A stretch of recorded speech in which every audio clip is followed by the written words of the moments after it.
everyone. Hi, I'm Dr. Shreya. આજે આપણે ચર્ચા કરીશું વેરિકોઝ વેનની ટ્રીટમેન્ટ વિશે, જે પહેલાના ટાઈમથી જે લોકો યુઝ કરી રહ્યા છે ટ્રીટમેન્ટ અને અત્યારે કઈ નવી માર્કેટમાં ટ્રીટમેન્ટ અવેલેબલ છે એના વિશે આપણે થોડું ડૉક્ટર ડિમ્પલ સાથે ચર્ચા કરીશું. સ્ટ્રીપિંગ ટેકનિક એ સૌથી જૂની ટેકનિક છે. એમાં સ્કૂટરમાં જે ગિયરના તાર હોય છે એવી રીતનો એક તાર હોય છે જે ખરાબ નસ હોય એમાં એ નાખીને આખી ખરાબ નસ એને ખેંચી લેવામાં આવતી હતી. પણ હવે આનાથી ગેરફાયદો શું થતો હતો? ગેરફાયદો એ કે જે ખરાબ નસ ખેંચાય એની જોડે સારી નસ હોતી હતી એ પણ કનેક્ટેડ હોતી હતી, તો એના લીધે એ પણ એવી રીતે ખેંચાઈ શકે એવી પોસિબિલિટીઝ અને એવું થતું પણ હતું. અને બીજું જે જોવા જઈએ કે એને ફરીથી થવાના જે ચાન્સીસ છે એ પણ સ્ટ્રીપિંગ મેથડમાં હાઈ હતા, લગભગ 50% જેટલા આપણે કહી શકીએ. સો આ તો વાત હતી ટ્રેડિશનલ મેથડની, જે તમે સ્ટ્રીપિંગ વિશે કીધી.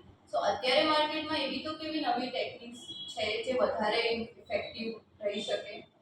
હવે અત્યારે જે ટેકનિકની વાત કરવા જઈએ તો એમાં ફર્સ્ટ જે આવે છે લેઝર આવે છે, કે લેઝરથી જે વાલ ખરાબ હોય વેરિકોઝ વેઇનમાં એ વાલ બાળીને બંધ કરવામાં આવે છે. હવે એ બંધ કરે ને તો એમાં કેવું થાય કે ગરમીથી બાળીને બંધ કરો એટલે 2 થી 3 અઠવાડિયા જે શરૂઆતના હોય એમાં દુખાવો રહે છે.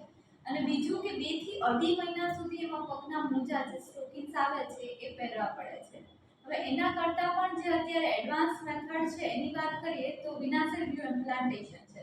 વિનાસિલ ગ્લુમાં શું થાય છે, એક મેડિકલ ગ્લુ આવે છે, એ જે વાલ ખરાબ હોય ત્યાં આગળ નાખીને એને બહારથી કમ્પ્રેસ કરીને એ વાલને બંધ કરી દેવામાં આવે છે. અને વિનાસિલ ગ્લુથી જે રીઅકરન્સના જે ક્વેશ્ચન રહે છે કે કેટલા પર્સન્ટેજ રીઅકરન્સ થાય ને એ બધું જે છે એ ક્વેશ્ચન ટોટલી ખતમ જ થઈ જાય છે. એ રીઅકરન્સના ચાન્સીસ 0% છે. અને આ જે ટેકનિક છે એ આખી યુએસએફડી અપ્રુવલ છે. તેમાં એવી રીતનું કોઈ પેઇન કે એવું પણ નથી થતું, એમાં કોઈ સ્ટોકિંગ્સનો પણ યુઝ નથી આવતો. પેશન્ટ છે એ લાઈક એ જે પ્રોસિજર થઈ જાય છે એના 2 કલાક પછી ટોટલી એવી રીતનું ફ્રી થઈ જાય છે. હતી સ્ટ્રીપિંગ મેથડ જે સૌથી ટ્રેડિશનલ હતી અને વધારે ઇફેક્ટિવ મેથડ જે ડિમ્પલ મેડમે કીધી.